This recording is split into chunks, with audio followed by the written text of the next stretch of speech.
नमस्कार दोस्तों, जय हिंद, वंदे मातरम। अपना सक्षम पॉइंट यूट्यूब चैनल पर एक बार फिर से आप सभी का हार्दिक स्वागत है। हम पढ़ रहे थे पप्पू सिंह प्रजापत के बुक और इसमें हमारा आधुनिक भारतीय इतिहास चल रहा था। आधुनिक भारतीय इतिहास की एक क्लास हमने पहले कर ली, यूरोपीय शक्तियों का भारत में आगमन। आज इसका दूसरा चैप्टर, क्षेत्रीय शक्तियों का उदय। तो आज इस क्षेत्रीय शक्तियों के उदय के इस चैप्टर को पढ़ेंगे। तो क्षेत्रीय शक्तियों के उदय का चैप्टर का जो पहला क्वेश्चन है वो है कि निम्नलिखित को कालक्रम ढंग से व्यवस्थित कीजिए। तो यहाँ पर नीचे कुछ घटनाएं दे रखी है, इन घटनाओं को हमें कालक्रम के अनुसार व्यवस्थित करना है। तो इनमें सबसे पहले ए नंबर पर है निजाम और मराठों के बीच खुर्दा की लड़ाई। तो निजाम और मराठों के बीच जो खुर्दा की लड़ाई हुई थी, ये हुई थी दोस्तों 1795 में। नाना फडणवीस की मृत्यु। नाना फडणवीस की जो मृत्यु हुई थी वो हुई थी 1800 ईस्वी में। महादजी सिंधिया की मृत्यु हुई थी 1794 ईस्वी में। रणजीत सिंह एवं कंपनी के मध्य जो अमृतसर की संधि हुई थी, ये संधि हुई थी दोस्तों 1809 ईस्वी में। और प्रथम आंग्ल नेपाली युद्ध, प्रथम आंग्ल नेपाली युद्ध जो हुआ था ये 1814 से 1816 तक चला था। तो इसमें सबसे पहले जो आएगा वो आएगा महादजी सिंधिया की मृत्यु जो 1794। दूसरे नंबर पर निजाम और मराठों के बीच खुर्दा की लड़ाई जो 1795। तीसरे नंबर पर नाना फडणवीस की मृत्यु जो 1800 ईस्वी में। चौथे नंबर पर आएगा द रणजीत सिंह एवं कंपनी के मध्य अमृतसर की संधि। और पांचवें नंबर पर आएगा प्रथम आंग्ल नेपाली युद्ध जो 1814 से 1816 तक चला था। तो इसका राइट आंसर होगा से, ए, बे, दे और ये। से, ए, बे, दे और ये। तो दे नंबर ऑप्शन इसका राइट आंसर है। निम्नलिखित घटनाओं का कालक्रम अनुसार कालक्रम व्यवस्थित इस प्रकार है। महादजी सिंधिया की मृत्यु 12 फरवरी 1794 में हुई थी। निजाम और मराठों के बीच जो खुर्दा की लड़ाई हुई थी वह 11 मार्च 1795 को हुई थी। नाना फडणवीस की मृत्यु 18 मार्च 1800 ईस्वी में हुई थी। रणजीत सिंह और कंपनी के मध्य अमृतसर की संधि 25 मार्च 1809 में। और प्रथम आंग्ल नेपाली युद्ध 1814 से 1816 के मध्य। नेक्स्ट क्वेश्चन, बाजीराव द्वितीय का वह विद्रोही मंत्री जिसने 1818 में खानदेश में ब्रिटिश अंग्रेज के आधिपत्य के विरुद्ध भीलों को भड़काया यानी कि उकसाया था। तो बाजीराव द्वितीय का वह विद्रोही मंत्री कौन था? तो वह था त्रिम्बक जी। तो द नंबर ऑप्शन इसका राइट आंसर है। भील विद्रोह 1818 से 1831 तक। भील भारत की सबसे बड़ी जनजाति है। 1818 का भील विद्रोह भारत में जनजाति समूह द्वारा किया गया पहला विद्रोह था। मराठों पर विजय के साथ ही 1818 में खानदेश के भील क्षेत्र पर अंग्रेजों का अधिकार हो गया। बाहरी लोगों के संपर्क में आने के कारण इन भीलों का सामुदायिक जीवन अस्त व्यस्त हो गया। अतः उन्होंने 1818 में विद्रोह कर दिया। ऐसा माना जाता है कि बाजीराव के विद्रोही मंत्री त्र्यंबक जी ने उन्हें विद्रोह करने के लिए उकसाया था। भीलों के विद्रोही नेताओं में चील नायक, दशरथ, हिरिया आदि रहे। शिवराम नामक सोनार ने 1825 में सतारा के राजा के नाम पर बागलान के भीलों का विद्रोह करवाया था। नेक्स्ट क्वेश्चन, निम्नलिखित कथनों में से सही नहीं है। तो यहाँ पर जो चार कथन दे रखे हैं इनमें से सही कौन सा नहीं है? पहला, अहिल्या होलकर ने काशी विश्वनाथ मंदिर का पुनर्निर्माण करवाया। तो यह सत्य है। नाना साहब पेशवा ने सुंदर नारायण मंदिर का निर्माण करवाया। यह भी सत्य है। नाना साहब ने महेश्वर दुर्ग का निर्माण करवाया। तो महेश्वर दुर्ग का जो निर्माण है ये नाना साहब ने नहीं बल्कि अहिल्याबाई होलकर ने करवाया था। तो अहिल्याबाई होलकर के द्वारा करवाया गया था महेश्वर दुर्ग का निर्माण। तो सह नंबर गलत है। द नंबर, नाना फडणवीस ने भीम शंकर मंदिर का निर्माण आरंभ करवाया। तो यह भी सत्य है। तो इसमें गलत कथन पूछा है तो सह नंबर ऑप्शन जो इसका राइट आंसर होगा। अहिल्या किला, जिसे महेश्वर किला भी कहा जाता है, भारत के मध्य प्रदेश में स्थित महेश्वर में स्थित है। इसका निर्माण 18वीं शताब्दी में रानी अहिल्याबाई होलकर ने किया था, जिन्होंने 1765 से 1796 तक यहाँ शासन किया। यह किला नर्मदा नदी की अपनी स्थापत्य वास्तुकला और ऐतिहासिक महत्व की दृष्टि से जाना जाता है। यह मराठा और मालवा स्थापत्य शैली का उदाहरण है। नेक्स्ट क्वेश्चन, सूची 1 को सूची 2 से सुमेलित कीजिए। तो यहाँ पर एक तरफ कुछ घटनाओं के नाम दे रखे हैं और दूसरी तरफ है जो उनके ईयर लिखे हुए कि कौन सी घटना किस ईयर में हुई थी। तो सबसे पहला है बसीन की संधि। तो बसीन की संधि हुई थी 1802 में। दूसरे नंबर पर है वेलोर गदर। तो वेलोर गदर की जो घटना ये हुई थी 1806 ईस्वी में। इसके पश्चात तीसरे नंबर पर है नाना फडणवीस की मृत्यु। तो नाना फडणवीस की जो मृत्यु हुई थी वो हुई थी 1800 ईस्वी में। और रणजीत सिंह का लाहौर पर कब्जा। तो रणजीत सिंह ने लाहौर पर कब्जा किया था 1799 ईस्वी में। तो इसका राइट आंसर होगा 3 नंबर, 2, 1, 4 और 3। बसीन की संधि जो 1802 में, वेल्लोर गदर 1806, नाना फडणवीस की मृत्यु 1800 और रणजीत सिंह का लाहौर पर कब्जा 1799। बसीन की संधि यह अंग्रेजों और पेशवा बाजीराव द्वितीय के मध्य 31 दिसंबर 1802 को हुई थी। वेल्लोर गदर 10 जुलाई 1806 को एक बड़े पैमाने पर और हिंसक घटना भारतीय सिपाहियों के द्वारा ईस्ट इंडिया कंपनी के ड्रेस कोड में हुआ था। नाना फडणवीस की मृत्यु, वास्तविक नाम जनार्दन भानु था, इनकी मृत्यु 13 मार्च 1800 को हुई, जिससे मराठा साम्राज्य अधर में लटकता चला गया। रणजीत सिंह का लाहौर पर कब्जा। रणजीत सिंह का जन्म जो है नवंबर 1780 में हुआ था। रणजीत सिंह के राज्य पर जमान शाह का आक्रमण हुआ, जिसमें वापस जाते समय उसकी 12 तोपें चिनाब नदी में गिर गई थी, जिसको रणजीत सिंह ने निकलवाकर जमान शाह को वापस की थी। इसी के चलते जमान शाह ने रणजीत सिंह को लाहौर पर अधिकार करने की अनुमति दी और 1799 में रणजीत सिंह ने लाहौर पर अधिकार कर लिया। नेक्स्ट क्वेश्चन, महाराजा रणजीत सिंह की नई सेना में निम्नलिखित में से किस एक को शामिल नहीं किया गया?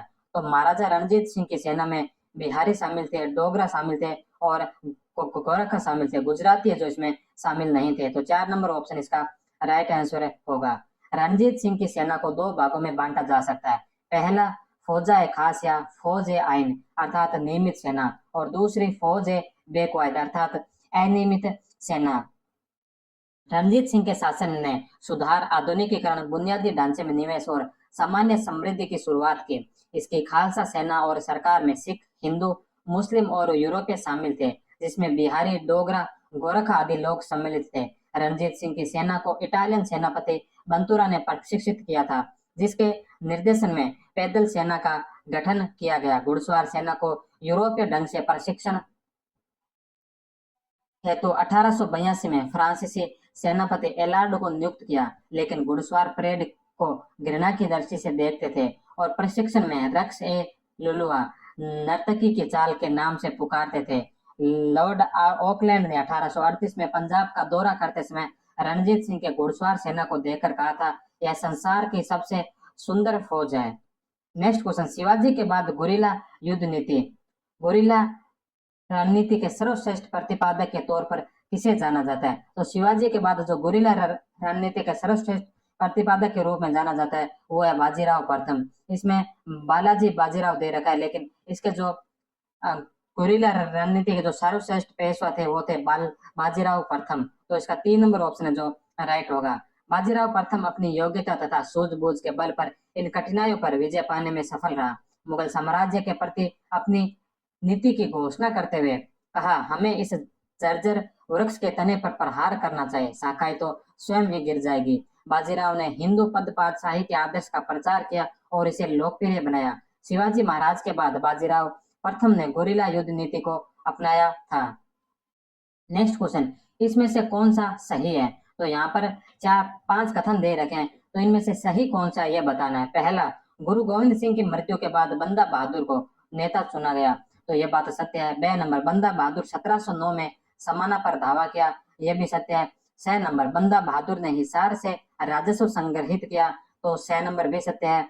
2 नंबर में कहा गया कि दिसंबर 1717 तक बंदा बहादुर ने संपूर्ण सरहिंद सरकार और हिसार सरकार के कुछ परगनों पर कब्जा कर लिया था, तो दैव भी सत्य है। और यह नंबर, बंदा बहादुर मुगलों द्वारा 1716 में मौत के घाट उतार दिया गया, तो यह भी सत्य है। तो ए से लेके यह तक, ए, बे, से, दे और यह 500 ऑप्शन जो इसके राइट आंसर है। तो 4 नंबर ऑप्शन इसका राइट आंसर होगा। बंदा बहादुर 1708 से 1716 जम्मू में रहने वाला था। इसके बचपन का नाम लक्ष्मण देव था, बाद में इसका नाम माधवदास रखा गया। वैराग ग्रहण करने के कारण इसे माधवदास वैरागी कहा गया। इसकी मुलाकात गुरु गोविंद सिंह ने नांदेड़ नामक स्थान पर हुई।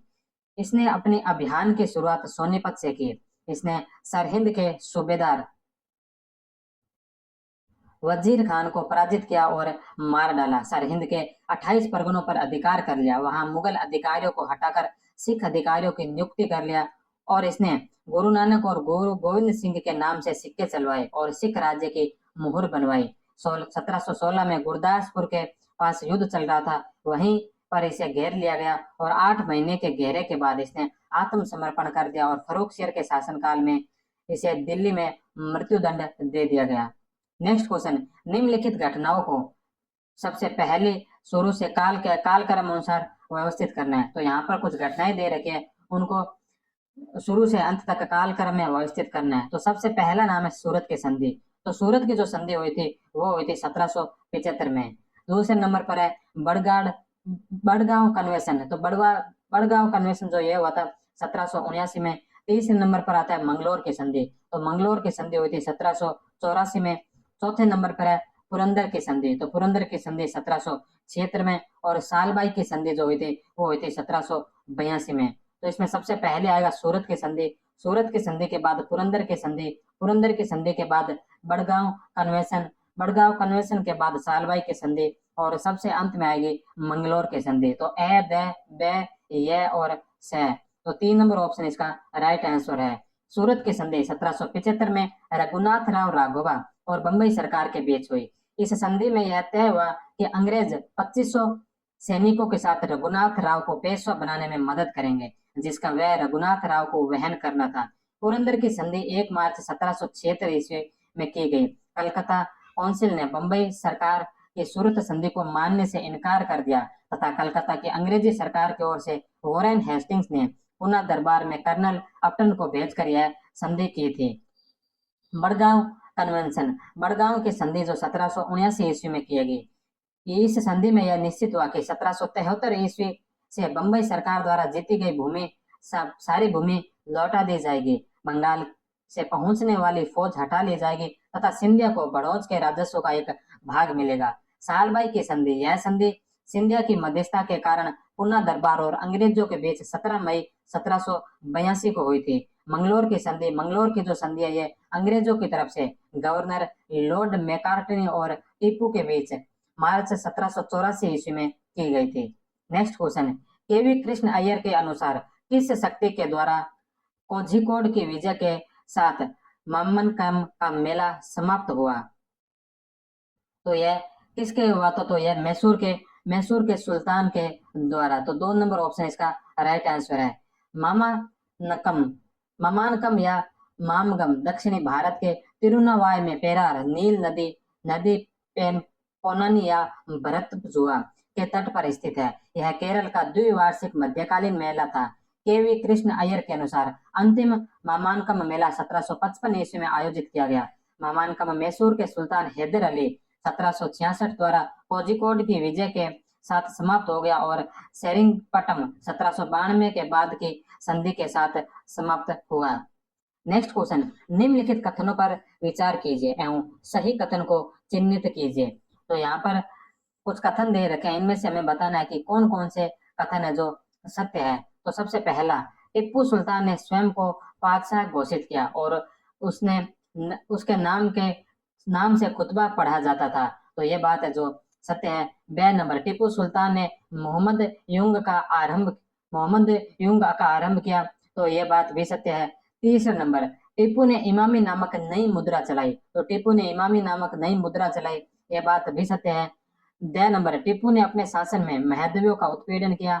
यह नंबर, कन्नारा ईसाइयों को टिप्पू के शासन के दौरान जेल व कठिनाइयों का सामना करना पड़ा। तो यह भी सत्य है। तो इसमें सारे ही ऑप्शन जो राइट है, ए बे से द और यह, तो 4 नंबर ऑप्शन इसका राइट आंसर होगा। नेक्स्ट क्वेश्चन, नीचे 2 कथन दिए गए हैं, अभिकथन ए और कारण आर। अभिकथन है, अहिल्याबाई होलकर ने इंदौर को एक छोटे से गांव में समृद्ध एवं सुंदर नगर के रूप में विकसित करवाया। तो ये सत्य है। कारण आर, उन्होंने विधवाओं को अपने पतियों की धन दौलत को राज्य या लालची संबंधियों अथवा प्रबंधों को सुपुर्द करने के बजाय स्वयं अपने पास रखने हेतु सहायता की। तो ए और आर दोनों सत्य है। ए भी सत्य है, आर भी सत्य है, लेकिन आर जो है ये ए की सही व्याख्या नहीं है। तो इसका जो राइट आंसर होगा वो हो जाएगा बे नंबर। ए और आर दोनों सत्य है, लेकिन आर ए की सही व्याख्या नहीं है। महारानी अहिल्याबाई होलकर 31 मई 1725 से 13 अगस्त 1795 मराठा संघ के अंतर्गत इंदौर की रानी थी। इनकी पहचान एक विनम्र एवं उदार शासक के रूप में थी। इन्होंने समाज सेवा के लिए खुद को पूरी तरह समर्पित कर दिया। अहिल्याबाई के मराठा प्रांत का शासन संभालने से पहले यह कानून था कि अगर कोई महिला विधवा हो जाए और उसका पुत्र न हो तो उसकी पूरी संपत्ति सरकारी खजाना या फिर राजकोष में जमा कर दी जाती थी। लेकिन अहिल्याबाई ने इस कानून को बदलकर विधवा महिला को अपने पति की संपत्ति लेने का हकदार बनाया। नेक्स्ट क्वेश्चन, निम्नलिखित में से कौन सा सही नहीं है? तो यहाँ पर चार ऑप्शन दे रखे हैं, इनमें से कौन सा गलत है, असत्य कथन बताना है। तो सबसे पहला है कि सीताबर्डी का युद्ध अंग्रेजों एवं अप्पा साहेब भोसले की सेनाओं के मध्य लड़ा गया, तो यह बात सत्य है। पेशवा बाजीराव द्वितीय ने पूना की संधि पर हस्ताक्षर किए, यह भी सत्य है। दौलतराव सिंधिया ने अंग्रेजों के साथ ग्वालियर की संधि की थी, तो यह भी सत्य है। द नंबर, जनरल स्मिथ के नेतृत्व वाली अंग्रेजी सेना ने लसवारी के युद्ध में बापू गोखले को पराजित किया था। तो जनरल स्मिथ ने बापू गोखले को पराजित किया था, लेकिन वो लसवारी के युद्ध में नहीं बल्कि अष्टी के युद्ध में। तो द नंबर जो गलत हो जाएगा, लसवारी युद्ध की जगह अष्टी युद्ध आएगा, तो द नंबर ही इसका राइट आंसर है। पेशवा ने 1813 में अंग्रेजों के साथ की गई पुन्ना की संधि को तोड़ते हुए 5 नवंबर 1817 को ब्रिटिश रेजिडेंसी पर आक्रमण कर उसे जला डाला, किंतु किरकी खड़गी के युद्ध में जनरल स्मिथ एवं कर्नल बर के हाथों पेशवा की सेना को पराजय का सामना करना पड़ा। 16 नवंबर 1817 को पेशवा को यरवदा में पुनः हार का सामना करना पड़ा। अगले दिन स्मिथ ने पुणे पर अधिकार कर लिया। 1 जनवरी 1818 को कोरेगांव नामक स्थान पर बापू गोखले के नेतृत्व वाली पेशवा की सेना ने स्टैंटन के नेतृत्व वाले ब्रिटिश सेना पर भयंकर आक्रमण किया, किंतु जनरल स्मिथ के पहुंचने की सूचना पाकर मराठा सेना पीछे हट गई और 20 फरवरी 1818 को अष्टी के मैदान में जनरल स्मिथ के विरुद्ध युद्ध करते हुए पेशवा के सेनापति बापू गोखले मारे गए।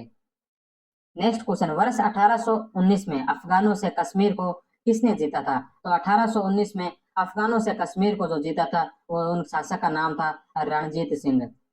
25 अप्रैल 1809 को राजा रणजीत सिंह तथा अंग्रेजों के बीच अमृतसर की संधि हो गई, जिसके अनुसार सतलज नदी के दोनों राज्यों की सीमा रेखा स्वीकार कर लिया गया।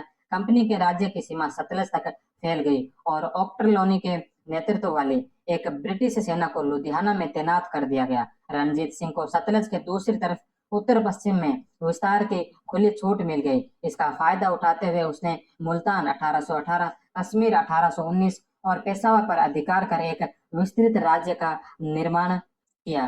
नेक्स्ट क्वेश्चन, निम्नलिखित में से किस युद्ध के बाद प्रख्यात हीरा कोहिनूर ब्रिटिश मुकुट को समर्पित कर दिया गया? तो यह किस युद्ध के बाद हुआ था? तो यह हुआ था द्वितीय आंग्ल सिख युद्ध के पश्चात।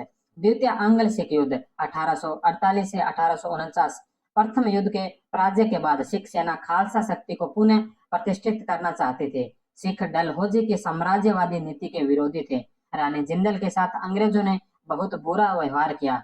बेरोवाल की संधि के अनुसार उसे 1.5 लाख रुपए वार्षिक पेंशन दिया जाना था, जिसे घटाकर केवल 48,000 रुपए वार्षिक निश्चित कर दिया गया। इस युद्ध में 29 मार्च 1848 को डलहौजी ने सिख राज्य को अंग्रेजी राज्य में मिला लिया। महाराजा दिलीप सिंह को 5 लाख रुपए वार्षिक पेंशन देकर इसे शिक्षा प्राप्त करने हेतु इंग्लैंड भेज दिया गया। दिलीप सिंह से कोहिनूर हीरा लेकर ब्रिटिश राजमुकुट में लगा दिया गया।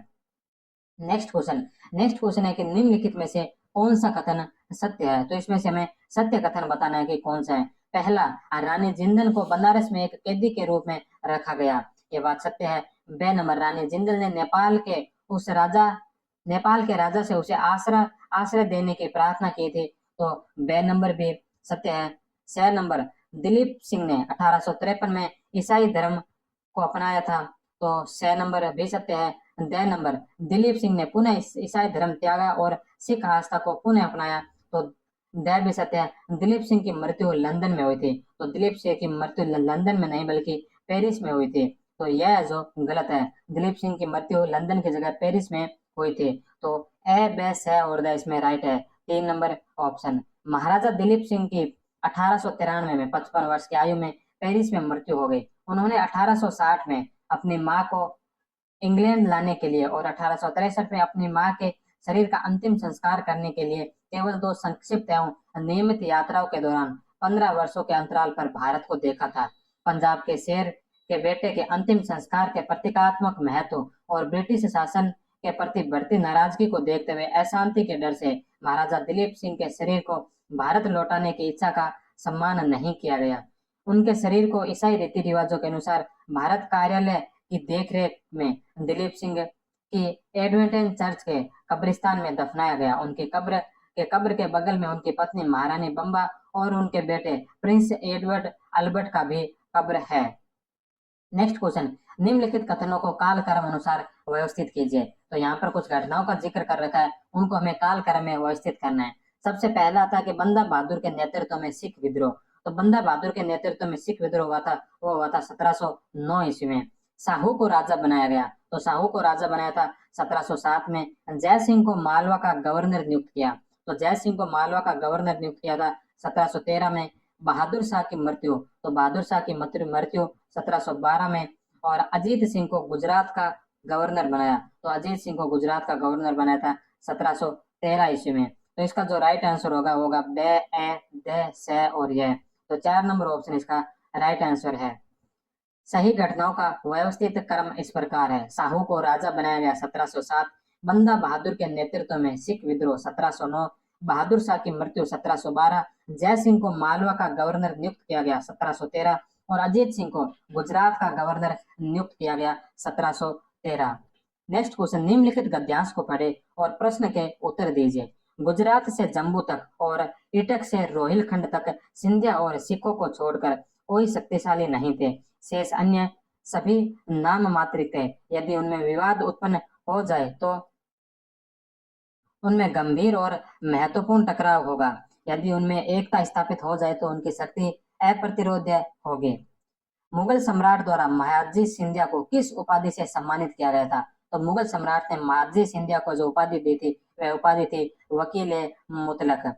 मुगल सम्राट द्वारा महादजी सिंधिया को वकील मुतलक की उपाधि से सम्मानित किया गया था। महादजी सिंधिया 1730 से 34 मराठा साम्राज्य के एक शासक थे जिन्होंने ग्वालियर पर अपना शासन किया। ये सरदार राणोजी राव सिंधिया के 5वें तथा अंतिम पुत्र थे। इन्हें मुगल सम्राट शाह आलम ने गद्दी पर बैठाया था। ये मुगल राज्य संचालन में उसकी सहायता करते थे।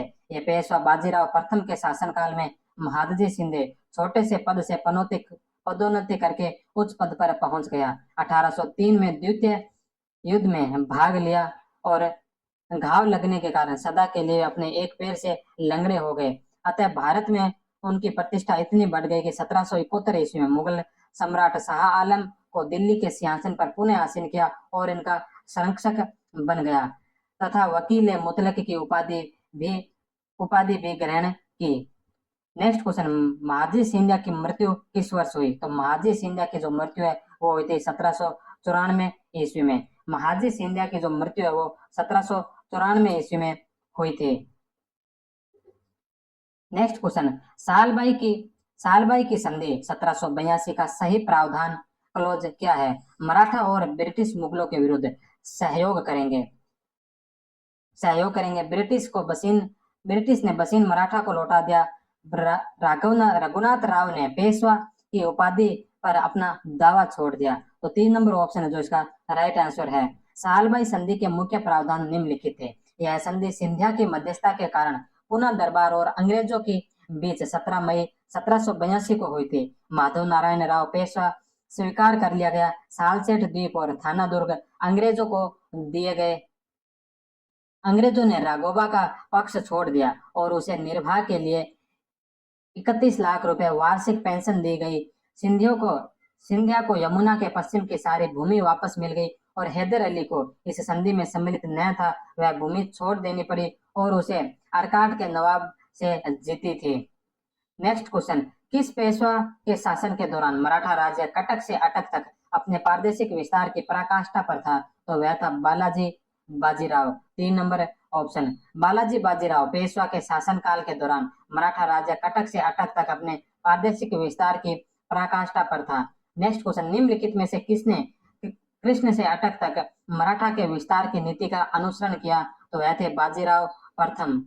बाजीराव प्रथम ने कृष्ण से लेकर अटक तक मराठा के साम्राज्य का विस्तार की नीति का अनुसरण किया। नेक्स्ट क्वेश्चन, निम्नलिखित में से कौन सही है? तो यहाँ पर 5 ऑप्शन दे रखे हैं, इसमें से कौन सा ऑप्शन है जो सही है? सबसे पहला, पेशवा बाजीराव द्वितीय पेशवा बाजीराव द्वितीय की मृत्यु बिठूर में हुई थी, तो ये बात सत्य है। बयान नंबर में कहा गया वर्ष 1803 में होलकर व अंग्रेजों के मध्य सुरजी अर्जुन गांव की संधि हुई थी। तो सुरजी अर्जुन गांव की संधि जो है ये होलकर के बीच में नहीं, ये सिंधिया के बीच में हुई थी। दौलत राव सिंधिया और अंग्रेजों के मध्य हुई थी सुरजी अर्जुन गांव की संधि, तो बयान नंबर गलत है। 6 नंबर, सुगोली की संधि अंग्रेजों व नेपाल के राजा के मध्य हुई थी, तो सही है। अहिल्याबाई होलकर की मृत्यु 1793 में हुई थी, तो 1793 में नहीं, 1795 में हुई थी, तो दया भी गलत है। यह नंबर, महादजी सिंधिया ने सिख प्रमुखों के साथ एक मैत्री संधि की थी मई 1785 में, तो यह सत्य है। तो इसमें सत्य कथन पूछा है, स और यह 4 नंबर ऑप्शन इसका राइट आंसर है। पेशवा बाजीराव द्वितीय 8वां और अंतिम मराठा पेशवा था। बाजीराव द्वितीय एक कायर और विश्वासघाती व्यक्ति था, जिसने अंग्रेजों की सहायता प्राप्त करके पेशवा का पद प्राप्त किया था। अंग्रेजों के साथ भी यही सच्चा सिद्ध नहीं हुआ, तो इसकी धोखेबाजी और बेईमानी के कारण अंग्रेजों ने इसे बंदी बनाकर बिठूर भेज दिया। यहाँ 1853 में इसकी मृत्यु हो गई। सुगोली की जो संधि है यह ईस्ट इंडिया कंपनी और नेपाल के राजा के बीच हुई थी, जिसे 1814 से 16 के दौरान हुए ब्रिटिश नेपाली युद्ध के अस्तित्व में लाया गया। इस संधि पर 2 दिसंबर 1815 को हस्ताक्षर किया गया और 4 मार्च 1816 को इसका अनुमोदन किया गया। अहिल्याबाई होलकर मराठा साम्राज्य की प्रसिद्ध रानी थी, जो खांडेराव की पत्नी थी। इन्होंने अपने राज्य की चिंता और प्रजा के वियोग में अपना प्राण 13 अगस्त 1795 को त्याग दिया। नेक्स्ट क्वेश्चन, मुगल शासक द्वारा नियुक्त बंगाल का अंतिम सूबेदार कौन था? तो मुगल शासक के द्वारा बंगाल का जो अंतिम सूबेदार था वह था मुर्शिद कुली खां। मुर्शिद कुली खां ने उसके पश्चात जो बंगाल पर स्वतंत्र अधिकार करके खुद को नवाब घोषित कर दिया था। मुर्शिद कुली खां बंगाल का पहला नवाब था, जिसने 1717 से 1727 तक शासन किया, जिन्होंने अपने लिए एक अर्ध स्वतंत्र राज्य बनाया। 1700 में औरंगजेब ने कुली खां को बंगाल का दीवान नियुक्त किया था। मुर्शिद कुली खान का जन्म सूर्य नारायण मिश्र, एक हिंदू ब्राह्मण के रूप में हुआ था, और उसने एक फारसी हाजी शफी के एक बेटे के रूप में गोद लिया गया, जो भारत आ गया था। हाजी शफी ने उसका नाम बदलकर मोहम्मद हादी खां रख लिया। उन्होंने कई पदों पर मुगल साम्राज्य की सेवा की और अपने लिए प्रतिष्ठा अर्जित की। मुर्शिद कुली खां और उसके उत्तराधिकारी नवाबों ने बंगाल, बिहार और ओडिशा में स्वायत्त राजाओं के रूप में शासन किया था। नेक्स्ट क्वेश्चन, महाराजा रणजीत सिंह के शासनकाल में सिख शासन की राजधानी थी। तो महाराजा रणजीत सिंह के समय जो सिख शासक की राजधानी थी वह थी लाहौर। 2 नंबर ऑप्शन है। महाराजा रणजीत सिंह 1799 से 1837 तक पंजाब के राजा थे। वे अहलुवालिया मिसल से थे। महाराजा रणजीत सिंह ने भी सभी सिख क्षेत्रों को एकजुट किया और अपना राज्य स्थापित किया। लाहौर में उनकी राजधानी 1799 में स्थापित की गई थी। नेक्स्ट क्वेश्चन, निम्नलिखित में से किस युद्ध में टीपू सुल्तान को हार व मृत्यु का सामना करना पड़ा? तो वह कौन सा युद्ध था? तो वह था चौथा एंग्ल मैसूर युद्ध, सॉरी। 3 नंबर ऑप्शन इसका राइट आंसर है। वेलेस्ली ने टिप्पू को सहायक संधि स्वीकार करने के लिए कहा। उसने टिप्पू पर आरोप लगाया कि ब्रिटिश विरोधी मोर्चा बनाने के लिए अरब, अफगानिस्तान के जमान शाह, कुस्तुनतुनिया, मॉरिशस और वर्साई के फ्रांसीसी अधिकारियों के साथ पत्र व्यवहार कर रहा है। टिप्पू द्वारा सहायक संधि स्वीकार करने से इनकार करने पर फरवरी 1799 में अंग्रेजों ने निजाम के साथ मिलकर उसके खिलाफ युद्ध की घोषणा कर दी। मुख्य सेना की कमान जनरल हैरिस के अधीन थी, जिसे जनरल स्टुअर्ट के नेतृत्व में बंबई से आई सेना का पर्याप्त सहयोग प्राप्त हुआ। 5 मार्च को स्टुअर्ट से सदाशीर तथा 27 मार्च को जनरल हैरिस से मालवली के युद्धों में पराजित होने के बाद टिप्पू अपनी राजधानी श्रीरंगपट्टनम लौट आया। यहाँ 4 मई 1799 को घमासान युद्ध में लड़ता हुआ मारा गया और श्रीरंगपट्टनम के दुर्ग पर अंग्रेजों का अधिकार हो गया। नेक्स्ट क्वेश्चन, निम्नलिखित नवाबों को कालक्रम अनुसार व्यवस्थित कीजिए। तो यहाँ पर बंगाल के 5 नवाबों के नाम दे रखे हैं, जिनको हमें कालक्रम अनुसार व्यवस्थित करना है। सबसे पहले है अलीवर्दी खां। अलीवर्दी खां का जो शासनकाल था वह था 1740 से लेकर 1756 तक। दूसरे नंबर पर है नजमुद्दौला। नजमुद्दौला का जो शासनकाल था वो था 1765 से लेकर 1766 तक। तीसरे नंबर पर है सरफराज खान। सरफराज खान का जो शासनकाल था वह था 1739-40।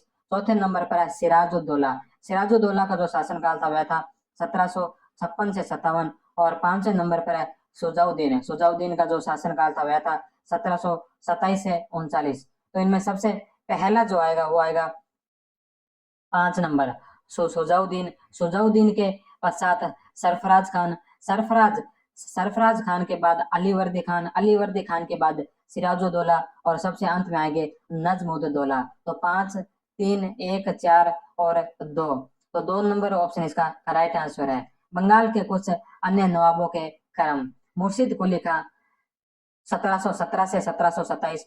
सुजाउद्दीन मोहम्मद खान 1727 से 39। सरफराज खान 1727 में और उसके पश्चात 1739-40 में। मीर जाफर अली खान 1757 से 60 और 63 से 65। मीर कासिम 1760 से 63। नजीमुद्दीन अली खान 1765-66 में। नेक्स्ट क्वेश्चन, निम्नलिखित में से कौन सा युग्म सुमेलित नहीं है? तो इसमें सुमेलित कौन सा नहीं है यानी कि जो गलत कथन है वो बताना है। पहला, राजपुर घाट की संधि जो जसवंत राव होलकर के साथ की गई, यह सत्य है। दूसरा, देवगांव की संधि रघुजी भोसले ने की, यह भी सत्य है। सुरजी अर्जुन गांव की संधि महादजी सिंधिया। तो सुरजी अर्जुन गांव की जो संधि है महादजी सिंधिया नहीं बल्कि दौलत राव सिंधिया के द्वारा की गई थी। तो 6 नंबर जो गलत है। 2 नंबर, बेसिन की संधि पेशवा माधवराव। तो बेसिन की संधि पेशवा माधवराव ने नहीं बल्कि पेशवा बाजीराव ने की थी। तो द भी गलत है। तो इसमें गलत कथन पूछा, स और द दोनों गलत है। तो इसमें 2 गलत है। तो इसको बोनस क्वेश्चन अंक मिले थे। 31 दिसंबर 1802 को पेशवा बाजीराव द्वितीय ने बसीन की संधि की थी। 17 दिसंबर 1803 को रघुजी या राघोजी भोसले ने से अंग्रेजों द्वारा देवगांव की संधि की गई। इसके तहत भोसले ने समस्त पूर्वी समुद्र तट बालासोर सहित कटक और वर्धा नदी के पश्चिम का भाग जिसकी वार्षिक आय 8 लाख पाउंड थी अंग्रेजों को सौंप दिया। 30 दिसंबर 1803 को दौलत राव सिंधिया ने सुरजी अर्जुन गांव की संधि की। इस संधि पर सिंधिया की तरफ से मुंशी कमल नयन ने हस्ताक्षर किए थे जिसके तहत गंगा व यमुना के बीच का दोआब क्षेत्र कंपनी को सौंप दिया। जयपुर, जोधपुर और गोवध की रियासतों पर अपना प्रभुत्व त्याग दिया। दौलत राव सिंधिया ने अहमदनगर का दुर्ग, भड़ोच, गोदावरी व अजंता घाट भी अंग्रेजों को सौंप दिए। 21 नवंबर 1808 को दौलत राव सिंधिया ने गवर्नर जनरल जॉर्ज बोरलो से मुस्तफापुर की संधि की गई जिसके तहत उसने अंतिम रूप से यशवंत राव होलकर अलग होना स्वीकार कर लिया। 25 दिसंबर 1805 को गवर्नर जनरल जॉर्ज बार्लो व जसवंतराव होलकर के बीच राजपुर घाट की संधि हुई जिसके तहत जसवंतराव होलकर ने चंबल नदी के उत्तर पश्चिम के समस्त प्रदेशों तथा बुंदेलखंड पर अपना अधिकार त्याग दिया। अंग्रेजों ने चंबल नदी के दक्षिण पूर्व में उसके अधिकृत प्रदेशों पर उसका अधिकार बने रहने का आश्वासन दिया। नर्मदा के दक्षिण में जसवंतराव होलकर के प्रदेश वापस दे दिए। अतः क्रमशः सिंधिया वसीन 31 दिसंबर 1802, बालाजी बाजीराव द्वितीय, देवगांव 17 दिसंबर 1803, रघुजी भोसले, सुरजी अर्जुन गांव 30 दिसंबर 1803, दौलत राव सिंधिया और राजपुर घाट 25 दिसंबर 1805, जसवंत राव होलकर। नेक्स्ट क्वेश्चन, उस युद्ध का नाम बताइए जिसके पश्चात लाहौर की संधि संपन्न हुई थी। तो लाहौर की संधि हुई थी यह प्रथम आंग्ल सिख युद्ध के पश्चात। तो 1 नंबर ऑप्शन इसका राइट आंसर है। प्रथम आंग्ल सिख युद्ध में कई छोटी मोटी लड़ाइयां हुई थी। 18 दिसंबर 1845 है, ये 1045 नहीं है। 1845 को मुद्दकी की लड़ाई जिसमें अंग्रेज जीते थे। 21 दिसंबर 1845 को फिरोज शाह की लड़ाई, यहाँ सिख सेना विजित हुई थी। 21 जनवरी 1846 को बंदोवाल की लड़ाई में सिख जीते थे। 28 जनवरी 1846 को अलीवार की लड़ाई में सिखों को पराजय का सामना करना पड़ा। 10 फरवरी 1846 में सबराव की लड़ाई में सिख सेनापतियों के विश्वासघात के कारण सिख हार गए तथा 20 फरवरी 1846 में अंग्रेजों ने लाहौर पर अधिकार कर लिया। 9 मार्च 1846 को लाहौर की संधि संपन्न हुई जिसकी निम्न शर्तें थी। जालंधर दोआब अंग्रेजों को दे दिया। सिख सेना में कमी करते हुए 12,000 घुड़सवार तथा 20,000 पैदल सेना तक सीमित कर दिया। सिखों ने युद्ध क्षतिपूर्ति के रूप में 1.5 करोड़ रुपया देना स्वीकार किया जिसमें 50 लाख नगद व शेष 50 लाख के बदले व्यास व सिंधु के बीच का पर्वतीय प्रदेश जिसमें कश्मीर व हजारा के इलाके शामिल थे अंग्रेजों के अधिकार में आ गए। ब्रिटिश के बिना ब्रिटिश की अनुमति बिना यूरोपियन व अमेरिकन को सिख राज्य में रहने की अनुमति नहीं देनी। अंग्रेजों ने दिलीप सिंह को शासक, रानी जिंदा को रिजेंट तथा लाल सिंह प्रथम सिख आंग्ल युद्ध में सिख सेना का प्रधान सेनापति को वजीर स्वीकार कर लिया। लाहौर दरबार में एक ब्रिटिश रेजिडेंट रखना सिखों ने स्वीकार किया। कंपनी की तरफ से ऐसे प्रथम रेजिडेंट हेनरी लॉरेंस थे। इस संधि में कुल 16 धाराएं थी। नेक्स्ट क्वेश्चन, टीपू सुल्तान ने स्वतंत्रता के वृक्ष को लगाया था। तो टीपू सुल्तान ने स्वतंत्रता के वृक्ष को श्रीरंगपट्टनम में लगाया था। तो 6 नंबर ऑप्शन इसका राइट आंसर है।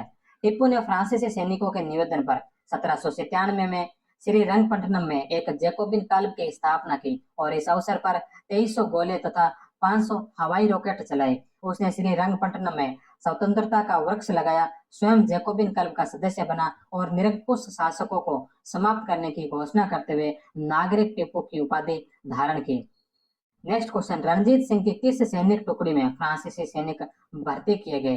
तो फ्रांसीसी सैनिक रणजीत सिंह की जिस टुकड़ी में भर्ती किए गए थे वह सैनिक टुकड़ी थी फौज खास है। तो 2 नंबर ऑप्शन जो इसका राइट आंसर है।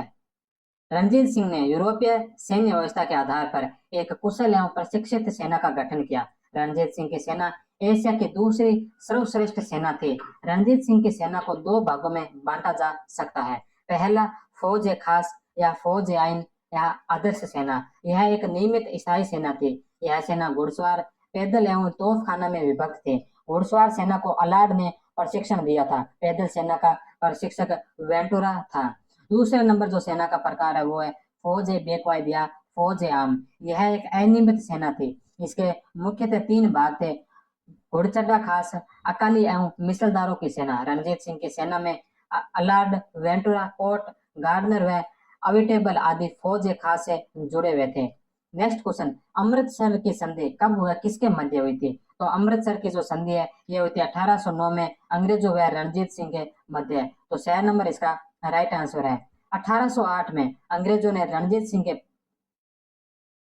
सिंह के पास मेटकॉफ मिशन भेजा। रणजीत सिंह ने 25 अप्रैल 1809 को गवर्नर जनरल लॉर्ड मिंटो के दूत चार्ल्स मेटकॉफ से अमृतसर की संधि की। अमृतसर की संधि द्वारा रणजीत सिंह ने सतलज नदी के पूर्व में अपने दावे को छोड़ दिया एवं उसके साम्राज्य की दक्षिणी पूर्वी सीमा सतलज नदी तक स्वीकार की। रणजीत सिंह को सतलज के पश्चिमोत्तर भाग में विस्तार की छूट दी, जिसके तहत रणजीत सिंह ने 1813 में अटक, 1818 में मुल्तान, 1819 में श्रीनगर कश्मीर तथा 1823 में पेशावर को जीता। संधि के अनुसार रणजीत सिंह को सतलज के पश्चिमी भाग में आक्रमण करने और साम्राज्य विस्तार न करने की बात कही। इस संधि के तहत अंग्रेजों ने लुधियाना में अपनी सेना रखना तय किया। 1809 में अमृतसर की संधि एक सिख सैनिक ने कहा, आज रणजीत सिंह की मृत्यु हो गई। नेक्स्ट क्वेश्चन, रणजीत सिंह संबंधित थे। तो रणजीत सिंह किस मिसल से संबंधित थे। तो रणजीत सिंह जो शुक्र चक्या मिसल से संबंधित थे। तो 2 नंबर ऑप्शन इसका राइट आंसर है। नादिर शाह के आक्रमण के पश्चात 1748 में कपूर सिंह ने सिखों को एक जत्थे के रूप में संगठित कर एक दल खालसा नाम का दल है जो गठित किया। कपूर सिंह की मृत्यु के बाद जसवंत सिंह अहलूवालिया के नेतृत्व में दल खालसा 12 स्वतंत्र मिसलों में विभक्त हुआ। दल खालसा ने 1753 में राखी प्रथा आरंभ की। मिसल अरबी भाषा का शब्द है जिसका अर्थ होता है एक जैसा या सम्मान। 12 सिख मिसलों में से चतर सिंह द्वारा स्थापित शुक्र चक्या मिसल से थे रणजीत सिंह। नेक्स्ट क्वेश्चन, निम्नलिखित में से द्वितीय आंग्ल मैसूर युद्ध में कौन सी लड़ाई नहीं लड़ी।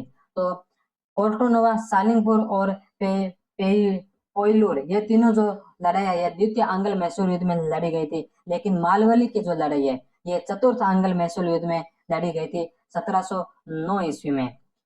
नेक्स्ट, द्वितीय आंग्ल मैसूर युद्ध 1780-84 के समय लड़ी गई लड़ाइयां। कांजीपुरम का युद्ध जो हैदर अली ने अंग्रेज जनरल बेली को हराया था। दूसरी पोलीलूर की लड़ाई जिसमें टिप्पू सुल्तान ने 10 सितंबर 1780 को जनरल बेली को हराया था। तीसरे नंबर पर पोर्टोनोवा व सोदिलपुर के युद्धों में 1781 में जनरल आयरकोट ने हैदर अली को पराजित किया था। 1782 का पोलीलोर का युद्ध अनिर्णायक रहा। मंगलोर व परम्बकम स्थान पर लड़ी छोटी छोटी लड़ाइयां। द्वितीय आंग्ल मैसूर युद्ध में हैदर अली ने कर्नल ब्रेथवेट को तथा टिप्पू ने ब्रिगेडियर मैथ्यूज को बंदी बना लिया। अंत में मद्रास के गवर्नर लॉर्ड मैकार्टनी व टिप्पू के मध्य मंगलोर की संधि 1784 में युद्ध समाप्त हुआ। नेक्स्ट क्वेश्चन, किस आंग्ल मैसूर युद्ध के दौरान उपरांत मंगलोर की संधि संपादित की गई? तो यह दूसरे आंग्ल मैसूर युद्ध के समय। द्वितीय आंग्ल मैसूर युद्ध 1780 से 84 तक चला।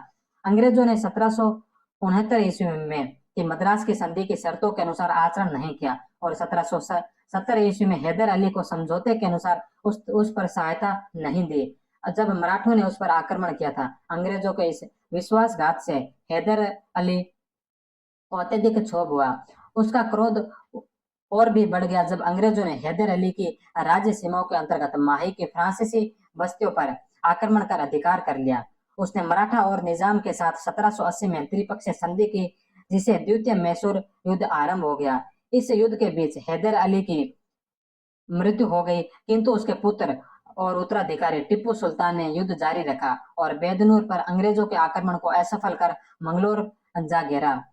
अब मद्रास की सरकार ने समझ लिया कि आगे युद्ध बढ़ाना उसकी सामर्थ्य के बाहर था, अतः उसने 1784 में संधि कर ली और मंगलोर की संधि कहलाती है, जिसके आधार पर दोनों पक्षों ने एक दूसरे के भूभाग वापस कर दिए। नेक्स्ट क्वेश्चन, आंग्ल मराठा युद्धों में कुछ संधियां हुई, निम्न में से असंगत बताए। पुरंदर की संधि, बसीन की संधि, पूना की संधि, ये तीनों आंग्ल मराठा युद्ध की संधियां, लेकिन मैंगलोर की जो संधि है ये आंग्ल मराठा युद्ध नहीं बल्कि आंग्ल मैसूर युद्ध की संधि है। तो द नंबर है जो गलत होगा, जो इसका राइट आंसर है। नेक्स्ट क्वेश्चन, निम्नलिखित में से किसने दिल्ली पर आक्रमण किया था? तो दिल्ली पर आक्रमण किसने किया? तो इनमें से दिल्ली पर आक्रमण करने वाले थे बाजीराव प्रथम। दिल्ली पर मराठा आक्रमण 28 मार्च 1737 को हुआ, जब बाजीराव के नेतृत्व में मराठों ने दिल्ली के करीब ताल कटोरा के पास मुगल साम्राज्य को निशाना बनाया। बाजीराव ने सादत अली खान द्वारा जलेसर की लड़ाई में मराठों को पिछली हार का बदला लेना था। हसन खां कोटा के नेतृत्व में मुगल सेना को हराने के बाद बाजीराव और मराठों ने दिल्ली पर धावा बोल दिया। जवाब में वजीर कमर उद दीन खान मुगल राजधानी की रक्षा के लिए आगरा चले गए। वजीर के दृष्टिकोण के बारे में जानने पर बाजीराव ने दिल्ली से हटने का फैसला लिया। हालांकि जहीर उद दौला और गयासुद्दीन खान के नेतृत्व में मुगल सेना ने दिल्ली से 20 मील दूर बादशाहपुर के पास मराठा सेना का सामना किया और जीत हासिल की। सादत अली खान के वजीर में शामिल होने से संभावित खतरे को पहचानते हुए बाजीराव अपनी पत्नी मस्तानी के साथ युद्ध के मैदान से पीछे हट गए। मराठा लूट ने मुगल साम्राज्य को कमजोर कर दिया, जो 1739 में नादिर शाह और 1750 में अहमद शाह अब्दाली के लगातार आक्रमणों के बाद और भी कमजोर हो गए। लगातार हमलों की वजह से मराठों ने फिर एक बार 1757 में दिल्ली पर आक्रमण किया और रोहिल्लाओं को दिल्ली से बाहर किया। इसके बाद मुगलों ने सारी शक्ति खो दी। नेक्स्ट क्वेश्चन है, रणजीत सिंह की विजय और उनकी तिथियों का मिलान कीजिए। तो यहाँ पर रणजीत सिंह की कुछ विजय दे रखी है और वे उन्होंने विजय अभियान कब कब किए थे, तो सामने ये रहे जो हमें सुमेलित करना है। तो सबसे पहला है लाहौर पर अधिकार। तो लाहौर पर जो अधिकार किया था वो क्या था 1799 में। कांगड़ा पर अधिकार जो किया था वो क्या था 1809 में। लुधियाना पर जो अधिकार किया था, तो लुधियाना का जो अधिकार है ये क्या था 1806-7 में। और अटक पर अधिकार किया था, अटक का अधिकार 1813 में। तो 1 में 3, 2 में 4, 3 में 1 और 4 में 2। तो इसका राइट आंसर होगा 3 नंबर।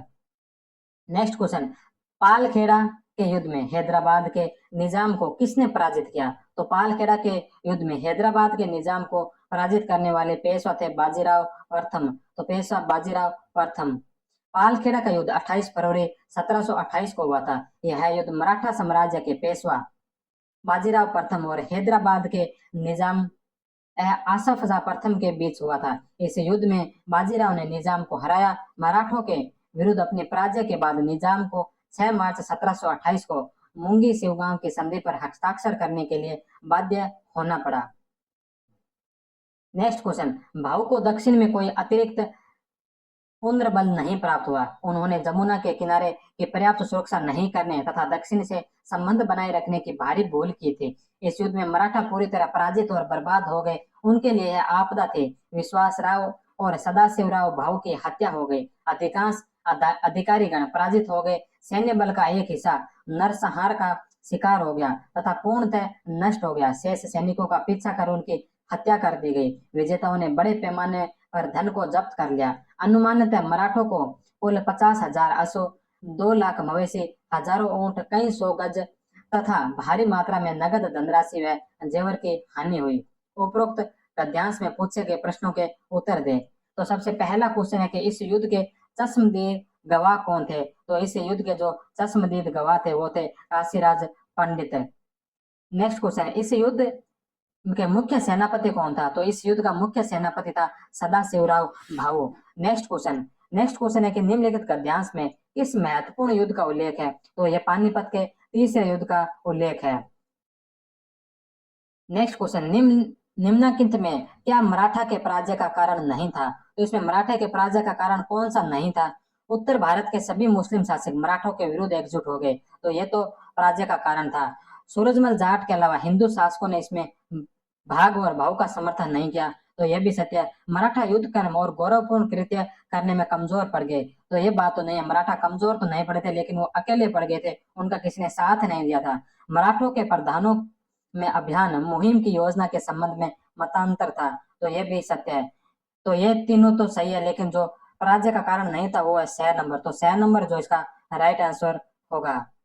नेक्स्ट क्वेश्चन, निम्नलिखित में से क्या युद्ध का परिणाम नहीं था? तो युद्ध का परिणाम क्या नहीं था? तो युद्ध का परिणाम नहीं था इसमें है, इसके फलस्वरूप अहमद शाह अब्दाली के लिए उत्तर भारत में साम्राज्य स्थापित करने का मार्ग प्रशस्त हुआ। तो युद्ध का कारण यह नहीं था। मराठा ने उत्तर भारत में अपना समर्थन खो दिया। मराठों को जनमानस, धन और सैन्य शक्ति की भारी क्षति हुई। इस भयावह आपदा का समाचार सुनते ही पेशवा बाजीराव का निधन हो गया। तो ये तीनों जो इस युद्ध के परिणाम रहे थे, लेकिन चौथा ये युद्ध का परिणाम नहीं है, तो 2 नंबर इसका राइट आंसर होगा। नेक्स्ट क्वेश्चन में कि निम्नलिखित में से किसको मुगल साम्राज्य का उत्तराधिकारी राज्य नहीं माना जाता? तो इनमें से मुगल साम्राज्य का उत्तराधिकारी राज्य किसे नहीं माना जाता? तो वह मैसूर को। बंगाल, हैदराबाद और अवध, इस अर्थ में मुगल साम्राज्य के 3 उत्तराधिकारी राज्य थे, जिनकी स्थापना उन मुगल सूबेदारों ने की जिन्होंने केंद्र के साथ औपचारिक रूप से अपना संबंध कभी नहीं तोड़ा, लेकिन जो स्थानीय स्तर पर शक्ति के व्यवहार में लगभग स्वतंत्रता का प्रयोग कर रहे थे। नेक्स्ट क्वेश्चन, मुगल साम्राज्य के पतन के उपरांत निम्नलिखित में से कौन सा एक राज्य स्थानीय सरदारों के विद्रोह के परिणाम स्वरूप स्थापित हुआ? तो वह था पंजाब। 1 नंबर ऑप्शन है जो इसका राइट आंसर है। व्याख्या, शेखर बंदोपाध्याय ने बंगाल, हैदराबाद और अवध का विस्तार के से वर्णन करने के बाद लिखा है कि मुगल सूबेदारों द्वारा स्थापित इन उत्तराधिकारी राज्यों के अलावा भारत में 18वीं सदी में पैदा होने वाले दूसरे राज्य वे थे जिनको मुगल साम्राज्य से विद्रोह करने वालों ने स्थापित किया, जैसे मराठे, सिख, जाट और तथा फरुखाबाद और रुहेलखंड के अफगान रजवाड़े। नेक्स्ट क्वेश्चन, सूची 1 को सूची 2 से सुमेलित कीजिए।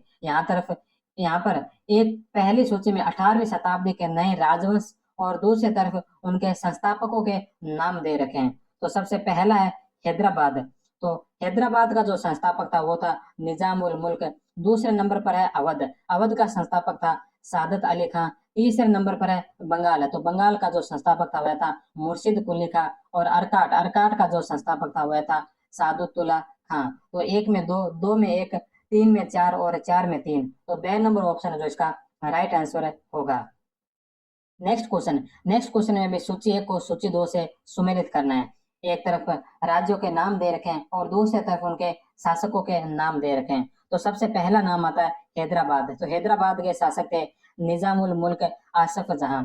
दूसरे नंबर पर है अवध। तो अवध के जो शासक थे वो थे सादत अली खां। तीसरे नंबर पर है बंगाल के शासक थे मुर्शिद कुली खां और मैसूर के शासक थे हैदर अली। तो 1 में 3, 2 में 4, 3 में 1 और 4 में 2। तो 2 नंबर ऑप्शन इसका राइट आंसर है। नेक्स्ट क्वेश्चन, मुगल बादशाह द्वारा नियुक्त बंगाल का अंतिम सूबेदार कौन था? तो मुगल बादशाह के द्वारा नियुक्त बंगाल का जो अंतिम सूबेदार था वह था मुर्शिद कुली खां। इसके पश्चात मुर्शिद कुली खां ने बंगाल को स्वतंत्र घोषित करके बंगाल का नवाब बन गया था। नेक्स्ट क्वेश्चन, निम्नलिखित में से कौन बंगाल का प्रथम नवाब था? तो वह था मुर्शिद कुली खां। 18वीं शताब्दी में बंगाल के किस नाजिम ने मुगल दरबार को दिए जाने वाले कर की राशि को कम कर दिया था? तो वह था अलीवर्दी खां। मुर्शिद कुली खां ने मुगलों से अपने औपचारिक संबंध कभी नहीं तोड़े। बंगाल का वार्षिक राजस्व नियमित रूप से दिल्ली भेजता रहा, परंतु अपने क्षेत्र में वह स्वतंत्र राजा की तरह व्यवहार करता था और सच्चे वंशवादी ढंग से उसने अपनी बेटी के बेटे सरफराज को अपना उत्तराधिकारी नियुक्त किया, लेकिन सरफराज को उसके पिता सुजाउद्दीन मोहम्मद खां, मुर्शिद कुली खां का दामाद, ने बेदखल कर दिया। मुगलों से लगभग पूर्ण संबंध विच्छेद अलीवर्दी खां के शासनकाल में हुआ। अब सभी प्रमुख नियुक्तियां बादशाह का कोई उल्लेख किए बिना की जाने लगी और अंततः दिल्ली की ओर राजस्व का नियमित प्रवाह भी रोक दिया गया। नेक्स्ट क्वेश्चन, स्वतंत्र बंगाल की राजधानी थी, तो स्वतंत्र बंगाल की राजधानी थी मुर्शिदाबाद। नेक्स्ट क्वेश्चन, नीचे दिए गए बंगाल के नवाबों का सही कालक्रम क्या था? तो यहाँ पर बंगाल के कुछ नवाबों के नाम दे रखे हैं, इनका सही कालक्रम पूछा है। तो सबसे पहले मुर्शिद कुली खां, तो मुर्शिद कुली खां का जो कालक्रम है वो है 1717 से लेकर 1727 तक। दूसरे नंबर पर है मीर कासिम। मीर कासिम का जो कार्यकाल है वो है 1760 से लेकर 1763 तक। तीसरे नंबर पर है सिराजुद्दौला। सिराजुद्दौला का जो कार्यकाल है वो है 1756 से 1757 का। और मीर जाफर का कार्यकाल है 1757 से 1760 का। तो इसका जो राइट आंसर होगा वो हो जाएगा बे नंबर 1, 3, 4 और 2। नेक्स्ट क्वेश्चन, 1724 में हैदराबाद को स्वायत्त शासी राज्य की स्थापना किसने की थी? तो 1724 में हैदराबाद में जो स्वायत्त शासी राज्य की स्थापना करने वाले शासक थे वो थे आसफ जहां। नेक्स्ट क्वेश्चन, निजामुल मुल्क ने किस स्वतंत्र राज्य की स्थापना की? तो हैदराबाद। हैदराबाद का निर्माण मुगल साम्राज्य के दक्कन के 6 सूबों को मिलाकर किया गया। यहाँ स्वतंत्र राज्य की स्थापना मीर कमरुद्दीन द्वारा की गई। औरंगजेब द्वारा 1774 में 13 वर्ष की आयु में मीर कमरुद्दीन को शाही मनसब तथा 1690-91 में चिनकलीज खान की उपाधि प्रदान की गई। औरंगजेब की मृत्यु के समय वह बीजापुर में था और औरंगजेब के बेटों के बीच हुए उत्तराधिकारी युद्ध में तटस्थ रहा। बहादुर शाह द्वारा मीर कमरुद्दीन चिनकलीज खान को दक्षिण से बुलाकर अवध का सूबेदार नियुक्त कर दिया गया। उसे 6000 का मनसब तथा खान खान दौरान की उपाधि प्रदान की गई। 1713 में फर्रुखशेर ने उसे अपने पक्ष में की गई सेवाओं के बदले खान खाना और निजाम उल मुल्क बहादुर फतेहगंज जंग की उपाधि सहित दक्कन के 6 सूबों का सूबेदार नियुक्त किया। नेक्स्ट क्वेश्चन, शंकर खेड़ा का युद्ध 1724 में किनके मध्य लड़ा गया? तो शंकर खेड़ा का जो युद्ध है ये मुबारिज खान और निजाम उल मुल्क के मध्य लड़ा गया। नेक्स्ट क्वेश्चन, पालखेड़ा का युद्ध किस वर्ष हुआ? तो पालखेड़ा का युद्ध 1728 में हुआ। नेक्स्ट क्वेश्चन, अवध के स्वायत्त राज्य का संस्थापक कौन था? तो अवध के स्वायत्त राज्य का जो संस्थापक था वह था सादत खान। नेक्स्ट क्वेश्चन, अवध के किस नवाब ने स्वतंत्रता सत्ता हासिल स्थापित की? तो अवध में स्वतंत्र सत्ता स्थापित करने वाले शासक थे सादत खान। नेक्स्ट क्वेश्चन, बंगाल के नवाबों को कालक्रम अनुसार व्यवस्थित कीजिए। यहाँ पर बंगाल के कुछ नवाबों के नाम दे रखे हैं। ये जो नवाब है ये बंगाल के नहीं बल्कि अवध के नवाब है। यहाँ पर क्वेश्चन में बंगाल लिखा है, ये बंगाल के नहीं, ये अवध के नवाब है, तो इसको ध्यान रखना, ये अवध के नवाब है। इनमें सबसे पहला नाम आता है सफदरजंग। सफदरजंग जो है इनका जो शासनकाल रहा था वह रहा था 1739 से लेकर 1754 ईस्वी तक। दूसरे नंबर पर है सुजाउद्दौला। सुजाउद्दौला जो 1754 से 75 तक। तीसरे नंबर पर है सादत अली खान। सादत अली खान जो 1722 से 1739 तक। और चौथे नंबर पर है जो आसफ उद्दौला। आसफ उद्दौला जो 1775 से लेकर और 1797 तक अवध पर शासन किया था। तो इसमें जो सबसे पहले नंबर पर आएंगे, इनमें सबसे पहले नंबर पर आएंगे सादत अली खान। सादत अली खान के पश्चात दूसरे नंबर पर सफदरजंग, तीसरे नंबर पर सुजाउद्दौला और चौथे नंबर पर आसफ उद्दौला। तो 3, 1, 2 और 4, 3, 1, 2 और 4 इसका राइट आंसर होगा। 3, 2, 1 और 4 यहाँ पर ऑप्शन में नहीं है, तो इसको जो बोनस क्वेश्चन माना गया था। प्रश्न में दिए गए नवाबों का संबंध बंगाल से नहीं बल्कि अवध से है। सादत खान की मृत्यु 1739 के बाद अवध के शासक कर्मश है। यहाँ पर अवध के शासकों के कुछ नाम दे रखे हैं। सफदरजंग जो 1739 से 54 तक, सुजाउद्दौला 1754 से 75, आसफ उद्दौला 1775 से 97, वजीर अली 1797 से 98, सादत अली द्वितीय 1798 से 1814, गाजिउद्दीन हैदर 1814 से 27 नसरुद्दीन हैदर 1827 से 37, मोहम्मद अली शाह 1837 से 42 और सूरज अहमद अली शाह 1842 से 47 और वाजिद अली शाह जो 1847 से 56 तक है, जो अवध के नवाब रहे थे। नेक्स्ट क्वेश्चन, अवध के निम्नलिखित नवाबों को काल क्रम में आरोही क्रम में व्यवस्थित कीजिए। तो इनमें जो सबसे पहले आएंगे आसफ उद्दौला। आसफ उद्दौला का जो शासन रहा था वो 1775 से 1797 तक रहा था। दूसरे नंबर पर सादत अली द्वितीय। सादत अली द्वितीय का जो शासन रहा था वह रहा था 1797 से 1814 तक का। तीसरे नंबर पर मिर्जा वजीर अली। मिर्जा वजीर अली का जो शासनकाल रहा था, मिर्जा वजीर अली 1797 में कुछ ही महीनों के लिए शासक बने थे, नवाब बने थे, जो सितंबर 1797 में से लेकर दिसंबर 1797 तक रहे थे। और गाजिउद्दीन है जो 1814 से लेकर 1827 तक शासक रहे। तो इनमें सबसे पहले आसफउद्दौला के बाद मीर वजीर अली, फिर सादत अली खान द्वितीय और फिर गाजिउद्दीन। तो 1, 3, 2 और 4 ए नंबर ऑप्शन जो इसका राइट आंसर है। नेक्स्ट क्वेश्चन, मुगल साम्राज्य के पतन के उपरांत सफदरजंग किस प्रांत का शासक बना? तो वह अवध प्रांत का। नेक्स्ट क्वेश्चन, निम्नलिखित में से अवध के किस शासक को मुगल सम्राट का प्रथम वजीर नियुक्त किया गया? तो वह था सफदरजंग। नेक्स्ट क्वेश्चन, निम्नलिखित में से कौन सी अवध के नवाबों की प्रथम राजधानी थी? तो वह थी फैजाबाद। किस वर्ष अवध का नवाब वास्तविक रूप से मुगल आधिपत्य से स्वतंत्र हो गया? तो वह था 1765 ईस्वी में जो अवध का नवाब है ये वास्तविक रूप से मुगल आधिपत्य से स्वतंत्र हुआ था। 1765 में इलाहाबाद की संधि ने सुजाउद्दौला को पूरी तरह अंग्रेजों पर निर्भर बना दिया। नेक्स्ट क्वेश्चन, अवध का कौन सा नवाब अपने दरबार में ब्रिटिश राजदूत रखने के लिए राजी हो गया? तो वह अवध का नवाब था सुजाउद्दौला। नेक्स्ट क्वेश्चन, निम्नलिखित में से किस वर्ष प्रयागराज के किले पर अंग्रेजों का अधिकार स्थापित हुआ? तो प्रयागराज के जो किले पर अंग्रेजों का जो अधिकार स्थापित हुआ था वह हुआ था 1798 में। यहाँ 1798 ऑप्शन में नहीं है, तो यह भी एक बोनस क्वेश्चन है। विद्याधर महाजन, आधुनिक भारत का इतिहास, एस चंद्रा 2001 ने लिखा है कि 1797 में सर जॉन शोर ने अवध के एक विवादास्पद उत्तराधिकारी मामले में हस्तक्षेप किया। उसने सादत अली को राजगद्दी पर बैठाया तथा उसके साथ एक नया समझौता किया। नई संधि के अनुसार अंग्रेजी कंपनी ने अवध की रक्षा का भार 76 लाख वार्षिक भेंट के उपलक्ष्य में स्वीकार कर लिया। इलाहाबाद का दुर्ग अंग्रेजी कंपनी को दे दिया गया। मजूमदार, राय चौधरी और दत्त के अनुसार और एजी कीन के अनुसार सादत अली के साथ हुई उपरोक्त संधि की तिथि 21 जनवरी 1798 है। तो इसमें 1798 इसका राइट आंसर होगा। नेक्स्ट क्वेश्चन, अंग्रेजों को 76 लाख रुपए और इलाहाबाद का किला किसने दिया? तो यह दिया था सादत अली खान ने।